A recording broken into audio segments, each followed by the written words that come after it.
Good afternoon. Today is Wednesday, August 26, 2026, and welcome to the County of Monterey's news briefing.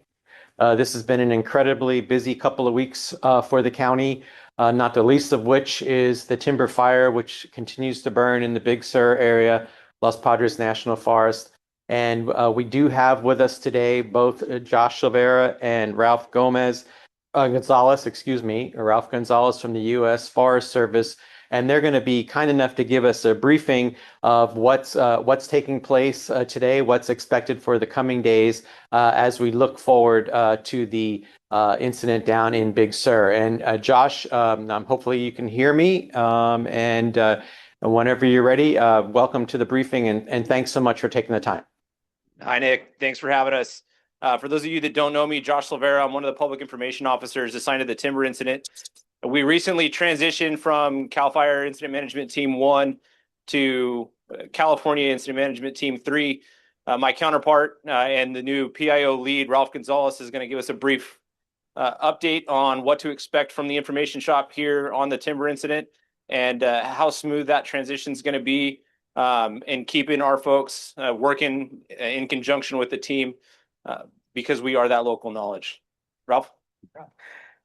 Thank you, Josh, and thank you, Nick, for this opportunity to speak to you all. And I think we're going to continue this if you allow us to do that. I think maybe I'll talk about just what the California Team 3 and what the complex interagency incident management team is. As the name says, we are a complex incident management team, and there's 8 in California, and we're one of the 8.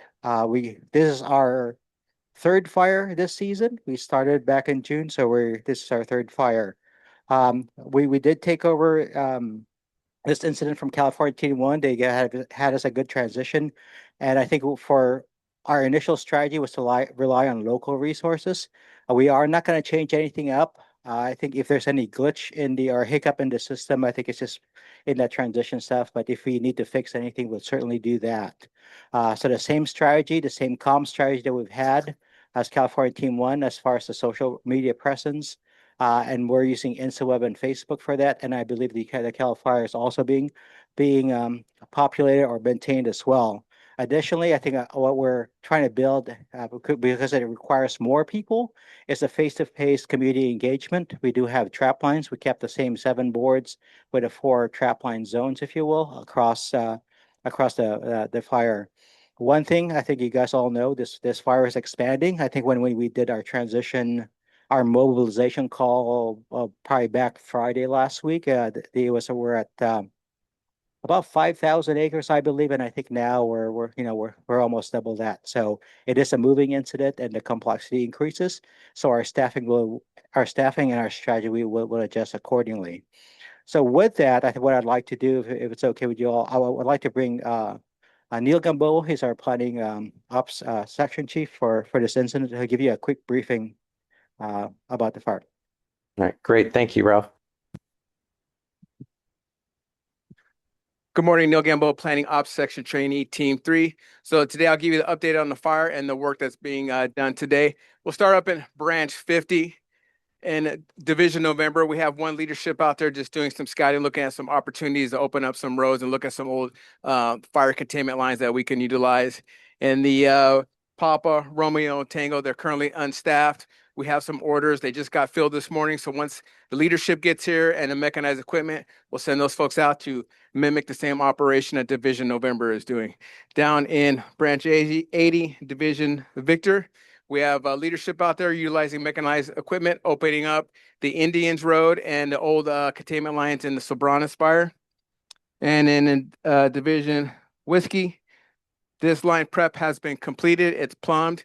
It's ready for any activity that's going to come to take place. As we make our way into X-ray, same thing. As a matter of fact, this whole Coast Ridge Road has been completed, opening up with mechanized equipment. It's been plumbed, and then there's hand crews just doing the refinement that needs to be done to finish that up. We do have in Division Bravo, we do have some fire activity. Crews are out there right now. They just did a test burn, and if they're successful, they'll be taking it from the fire's edge to DP 10. Over here in Division Delta, it's been really quiet. Crews are still out there. They continue to patrol, mop up, answer any calls for service, and we will be out there as long as it takes. And I'm sorry, and that was in branch 20. In branch 30 in Division Foxtrot, we do have folks out there working. We do have fire that did cross into Vantana Ridge or a creek, and it's slowly progressing, making its move. We do have people out there with keeping an eye on that while crews continue to work, opening up some roads and lines as well. Same thing as in Division Juliet. We just have crews out there working, prepping lines, looking for other opportunities to maintain this footprint. We do have folks as an Air Force out there trying to keep that fire in its current footprint. And that's all I really have for today. Have a great day. So before you go, we do have a question that's coming in from the news media with regard to the fire conditions and the Plaskett fire in particular, which is south of the timber fire. Are there resources, new resources coming in to deal with that fire, or are we borrowing resources from the timber fire? We are currently using resources from the timber fire and resources from the local forest. We have a big contingency making their way out there along with a heavy onset of Air Force to help support that. And so the follow-up question was, how might this new fire affect the current timber fire fight and your strategy for today? You know, that's a great question. This is all in its infinite stage, and I can't really answer that until we have a better understanding of what this fire has the potential to do. Okay, great. And I'm assuming that if it becomes an impact, that'll be part of your daily briefing that you're doing here at the timber fire as well, correct? That is correct. All right, great. And is there a percentage or an estimate for how many of those resources are being diverted to the Plaskett fire? Is it a small contingency, a large? What if you can kind of put a snapshot around that? Sure. We have several crews going out there, a strike team, and again, a couple strike teams of engines, and again, Air Force resources that we can divert over to there. And we're currently looking on building that out once the IC for that fire makes any requests. Terrific. All right. Well, thank you very much for going into that. We appreciate it. Obviously, you can probably imagine there's lots of concern down in that part of our county.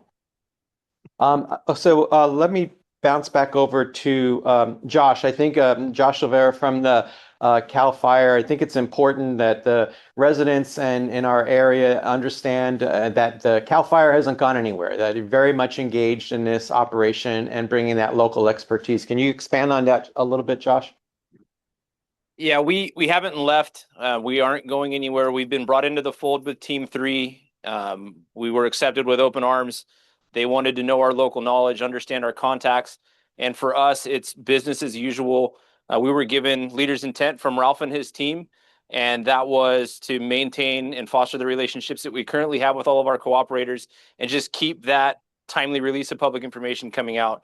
So after the transition, which happened yesterday and a little bit of a delay in release, we've got back into our battle rhythm. You should see business as usual moving forward, and we look forward to keeping everybody as informed and engaged as possible. And we will be here as your representatives from not only the local area, but Cal Fire BEU. Great. All right. Thank you very much, Josh. Ralph, just real quick, if you could grab the microphone, or yeah, you have one. Great. So, obviously, new team coming in. Can you kind of size up for us what your PIO staff looks like and the accessibility to those staff members for not only the media or community leaders and whatnot that might be seeking information from U.S. Forest Service?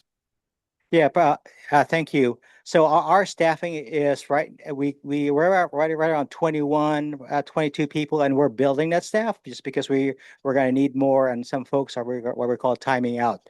I think one thing to add to Joshua, what Joshua was saying as well, is the standard practice that we have is to have local knowledge, whether it's Cal Fire, whether it's the Forest Service, whether it's BLM, because the local knowledge is critical to us because they know the land. And the other thing too is they own the land. So when we leave, when a team leaves, they will still have to live with that. So we want to make it better as opposed to just leaving. So that's one of our goals. So as far as access to the information shop, I think right now we only have one phone line. We're trying to build a second media line. So we'll have two numbers. I think that was the practice before. So we'll continue that practice or re-engage that tactics So we'll have a media line and an information line. And we need to get your feedback if that's not working, and maybe we'll get a third line or find a different way of communicating, maybe going direct so we could meet your needs. But for now, that's the two things that we're working on. Okay, terrific. Question? I know one of the things that's important is that you're continuing to put out the daily fact sheet, or multiple times a day, actually, that CAL FIRE was doing in order to be consistent. Consistency across the board is important. But obviously, the U.S. Forest Service has stood up a website for this incident. Can you tell folks where they can find that website? So the website that we have is kind of the same thing that we've been using for the fire. It's InstaWeb, and we've been also um, fitting into the Lost Projects Facebook page, because those are the two things that we were building on. And one thing we're contemplating, whether it's a need, and we'll make the determination is have an an incident specific Facebook page that's in the planning stage right now, and we're gonna talk with the agency administrator if that kind of aligns with what their goals are. But certainly that's an option down the line. But for now, there's only the InstaWeb page and also the Facebook page for the Lost Projects National Forest. And to Perfect. piggyback onto that real quick, Nick, we have that link tree set up. That link tree is always up to date. We're putting any new content that we get in those links. That's direct pushes to a lot of our social media, InstaWeb, the CAL FIRE portal, and there's also direct links to the most current update in both English and Spanish right at the top of that link tree. For that continuity, we kept the same QR codes. It's going to send you to the same spot. People were already used to seeing that, and that's where that integration with Team 3 and the local knowledge really played a good part, because we've had that link tree set up prior to the incident, and it's just a great collection point for everybody to get the most up-to-date information. Terrific. And I think it's important that the public know and the media know that there are multiple ways for people to get the consistent information, not just from CAL FIRE, U.S. Forest Service, but the County of Monterey has information on their websites. We try to make everything quick links so that you can find the information quickly. So countyofmonterey.gov, right at the top of our webpage is a red banner, takes you right to the incident page that's set up. And also there's a mobile app, the UConnect app. The County of Monterey has an app that you can download onto your Android or iPhone, and it's a free app. And right on the homepage of that app is a timber fire incident update, as well as information on evacuation orders and warnings, and also a way to register for Alert Monterey County. I think, overarching message, David and Josh, for the public is, preparedness, and what are some final thoughts you'd like to leave with the public with regard to how they can be proactive in preparing for potentially something that could happen as a result of this fire? You want that one, Ralph, or you want me to take it? So we always talk about Alert Wildfire, Ready for Monterey, all of the different proactive links, and everybody in the county has done a really good job of home hardening, understanding their zones.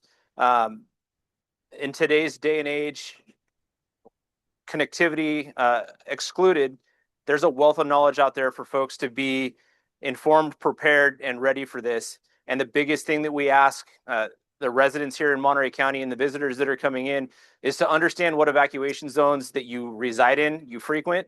And when you get those warnings or orders, that's not the time to put your go bag together and then start making your way out. You should already have that go bag packed. If you are in a warning zone that is potentially going to move into an order, you should be packed and ready to go. So in the event that those warnings do change to orders, you're making your way out well ahead of any issues coming forth. If folks still need resources on home hardening, how to be prepared, what should go in a go bag, readyforwildfire.com is a great resource where you can get all of those tips and tricks, a packing list with a checklist that goes into that go bag, and then any other necessities that you may have. If you have small children, dogs, special needs, any of that is all included in that website. That's great. And I can't emphasize enough for the folks out there that listening to and looking at official sources of information, official sources. There is a lot of chatter on social media. There's a lot of experts out there giving their opinion about this fire, but the experts are right here in front of you with CAL FIRE and with the United States Forest Service. And so I think it's important to note that to go to those official sources. Would you gentlemen agree? Yeah, and that's where that link tree is a really great collection point for all of that. Everything that's put on that link tree has been vetted. It's accurate. It's trusted information. It's not somebody's interpretation of garbled radio traffic. It has been fact checked and is 100% on point. Great. Ralph, any closing thoughts or comments as you and your team take over this area and help to keep our residents and our businesses and our visitors informed? Yeah, thank you, Nick. And then really, I think our emphasis is the partnership, like this forum that you set up for us. We are hoping to continue to use this because it kind of helps out with a staff of 22 or 21, whatever that number is. You guys are a force multiplier. So however we get the message out through you guys and continue this partnership, we will certainly do that. The other thing that comes into mind for me, especially just because it's a beautiful piece of country, and there's a lot of tourists that travels here as well. That we are mindful to share the information for the people who travel through here, through the Highway 1 corridor. I know we did it as a family back in June, but certainly that's something that we're mindful of. That we have the same information for them, not locals, so perhaps packaged a little differently, so they have the same information. We keep them safe and enjoying their travel through this beautiful country. Thank you. Great. Well, thank you, gentlemen, very much. And it's important that folks pay attention, keep in touch with the news, keep in touch with these agencies in the county on social media. Look for information as this is an evolving incident. I mean, it's changing almost on a daily basis. And so we encourage you all to stay connected with either CAL FIRE, the U.S. Forest Service, or the County of Monterey, or all three for that matter. And be prepared and get ready, as Josh mentioned. The time to get prepared is now, and it better to be safe than sorry. So, gentlemen, thank you very much. Appreciate your time, and we will do another one of these as conditions warrant. And we do want to thank all the firefighters out there for the incredible job that they're doing, both from the federal and state and local level. Thank you very much. Thank you, Nick. Appreciate the time. All right, so moving on to our next topic, and we are going to probably have to do a little bit of an abbreviated because we do have some changing situations here as it concerns the fire. But I do want to introduce one of our regular guests on the news briefing, Cindy Burnham, who has a lot of information that's happening at the Hitchcock Animal Services and some information about ticks, bats, and more. So, Cindy, thanks for being on, and it's been a wild week, and appreciate you taking the time. And let's learn more about what you have to say about the ticks and the bats and more.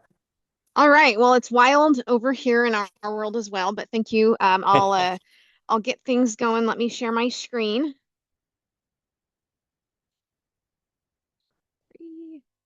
Here we go. And do you see the big paw print? Yes, ma'am. All right, let's get started.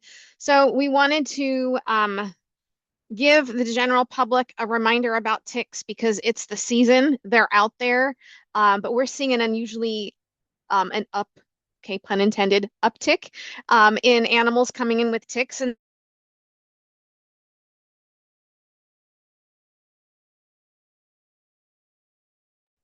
we bigger just lost you. issues. Oh, you're back. Okay, we just lost am I you back? there. Yeah, you're back. Okay. So besides giving us the ick, they can cause anemia, cause tick paralysis, and we've actually had a dog recently come in so badly infested it was paralyzed. And this is an unusually larger uptick. So with our warmer weather, we're gonna see ticks.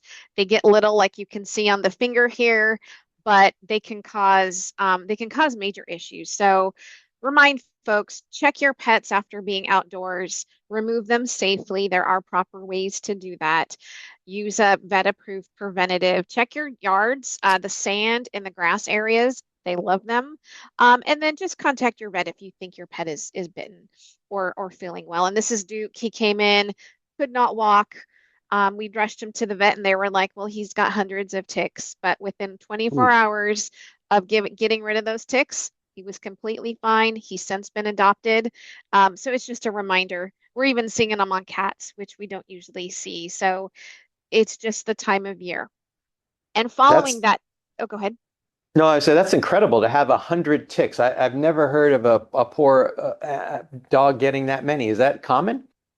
No, it's not. Which is why we're like, wow, this is a lot. But we're seeing them on cats, which we don't normally see on cats. Cats, for whatever reason, do better at getting rid of them. Maybe it's their rough tongue, but we're seeing them on cats. And so, and it's just, that time of year and when folks are outside and just a reminder, check them, check your, and I know we're all probably checking right now because it gives you the icks, but Yeah. check your pets.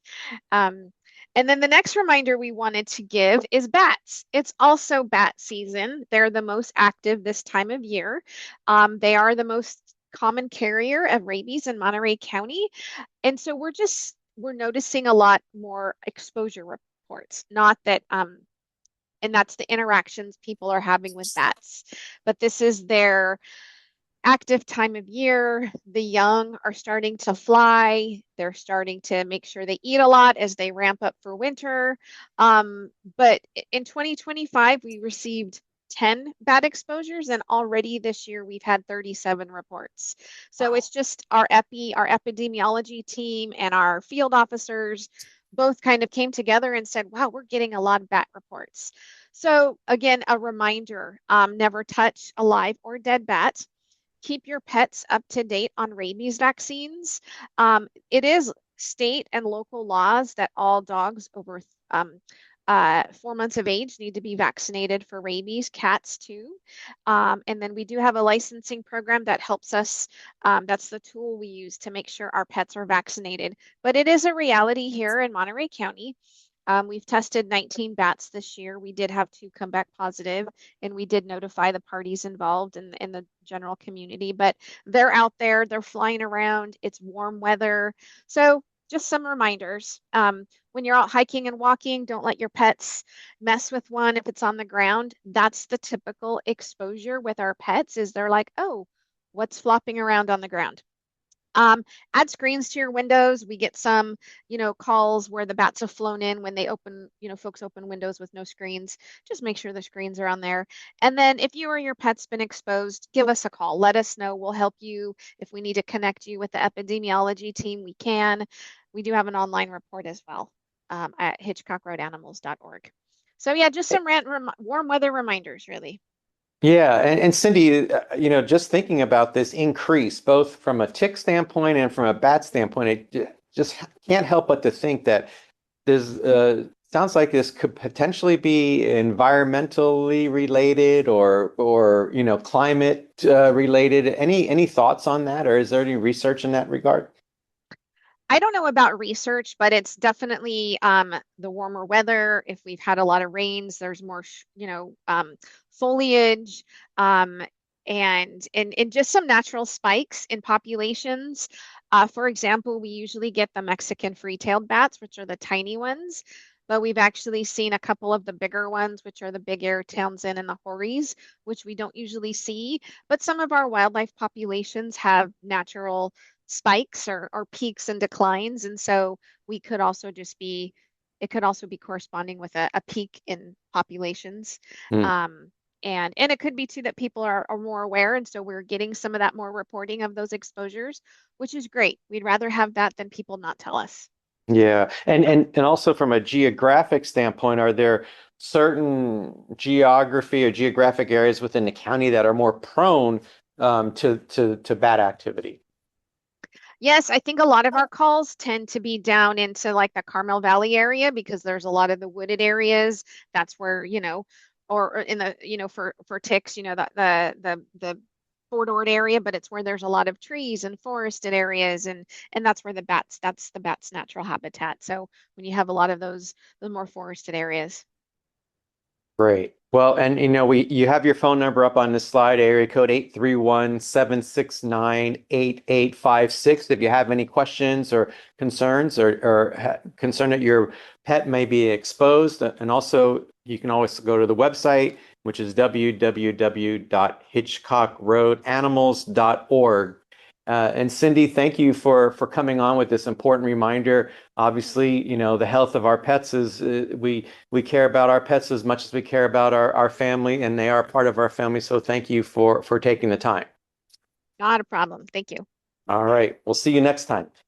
All right, so our last guest this afternoon is B. Astengo from the Monterey County Free Libraries, and it's back to school time at the library, and there's lots of resources that are available at your local county library. And most importantly, there's support for students, things like tutoring, Wi-Fi, computers, lots of resources that the free library system makes available. So B, why don't you go into a little bit of detail on that, and let the community know what is out there for them at the libraries.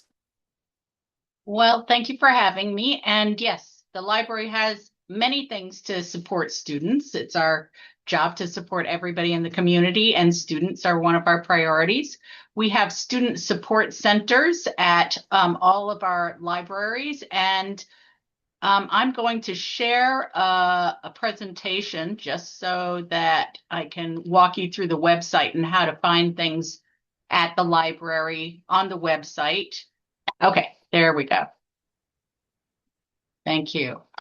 So the library has a variety. Is it changing? I'm not sure if it's changing. We can see your slides. Okay, there we go. Yeah. There it is.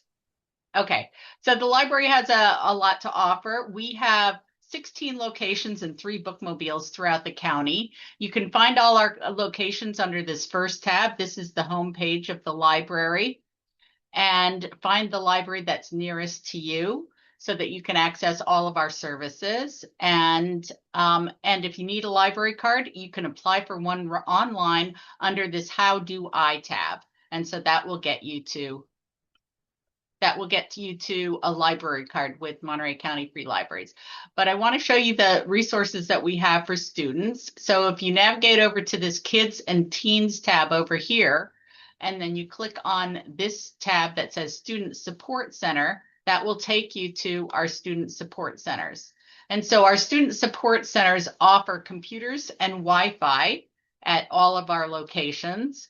And we have print and online resources and student resources, as well as limited school supplies and online tutoring through Help Now and Homework See. I'll get into that in just a second. But we have a lot of student resources. So if you click on student resources, it takes you to this page, and it shows you a variety of resources that we have available for students. And with the library card, students can access this from home if they can't get to the library and they need to do a report, say at 10 o'clock at night. These resources are available 24/7. So we have encyclopedias. We have Britannica Escolar in Spanish, as well as Britannica School Edition. We have biography resources, mission resources, and a variety of other resources. This is only half the page because it's a screenshot, but there's a lot more below that. As well, we have a student success guide, and we have this available in all our branches that directs you to all the various resources that we have at the library, and it will list all the resources we have. Okay, so the other thing I wanted to point out to you is our free online homework help. So we have free homework help. This is students can log on to the library website, and if they have homework in any topic, it can be English, it can be social science, it could be math, it could be science, it could be calculus, geometry, any of the topics, and they can interact with a tutor live online through BrainFuse or Homework CA. So this is a new resource that we just got from the state library. They're paying for it for all California libraries for a year, and students can log on to either resource and type and interact with a tutor to get help with their homework problems. And so that's a really nice resource that students can make themselves available to themselves.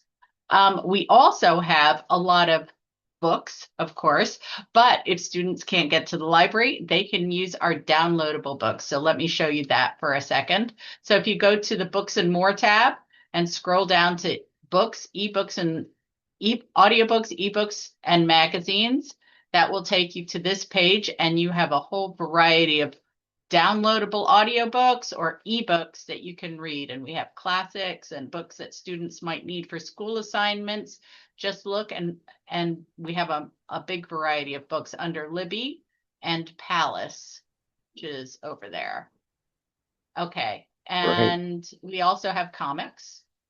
And the last thing that I wanted to bring up is that we also have mental wellness kits for students. So these are teen mental wellness kits. This is the mindfulness kit and the resilience kits. This is a little backpack that has books and activities like cards or squeezy toys or, other things, puzzles that kids can take care of. So we have a variety of mental wellness kits for kids and teens. And so this is available at all 16 branches and 3 bookmobiles that we have for you. That's incredible. I mean, it's just an amazing plethora of services that you're providing the community, both online and in person. I mean, it's a wonderful thing. And what are some of the comments you get from folks that come in and are utilizing these resources?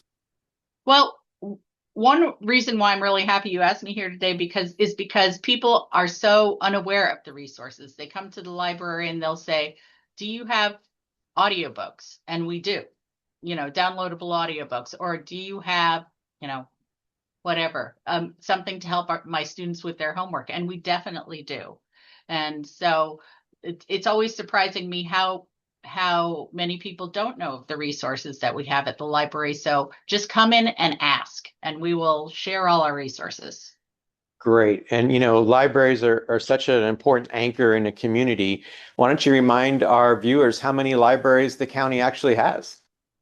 We have the Monterey County Free Libraries has 16 branches that are currently open, and one that's going to reopen in Pajaro probably early next year, as well as we're building 2 more, one in Bradley and one in East Garrison, to open in the next couple of years. So we currently have 16 open branches and soon 17, and in the future 19. But we also have bookmobile stops that go to various locations throughout the county. So we have lots of ways to access services. In addition to Monterey County Free Libraries, there are 4 other city library services in Salinas, Monterey, Pacific Grove, and Carmel. And anybody can use any of those libraries.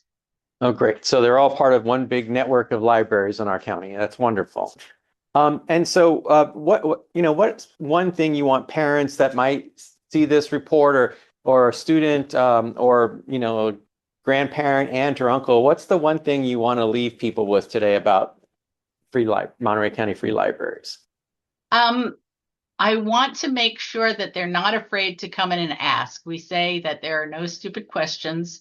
And if you want to know something, just come into the library and ask. We're open Tuesday through Saturday at most of our locations, and we have evening hours up to 6 or 7 p.m. at most locations. So come on and ask, and we will do our best to help you find what you need.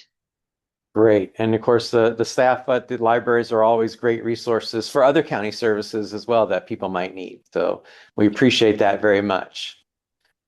Well, Bea, thank you so much for being with us today. Really appreciate your time and your presentation. And I hope folks take you up on these amazing services. I wish some of these services were available when I was young and needed help in school. So thanks so much. Thank you. All right, great. So as we wrap up this briefing today, I do want to remind everybody that's tuning in, it's always a good idea to sign up for alerts here in the County of Monterey. And so you can go to alertmontereycounty.org to sign up for emergency alerts. This information is available in English and Spanish. And we can't emphasize enough the importance of doing so, not just when something is going on, but even before, part of your family preparedness plan. The beauty of these services, you can register for multiple locations. doesn't have to be just where you live. It could be where you work. It could be where your grandparents are, your aunts and uncles, or family members or friends. You can register for multiple locations, and so that you can help each other and your neighbors be safe. Also, there's a tremendous amount of resources on readymontereycounty.org.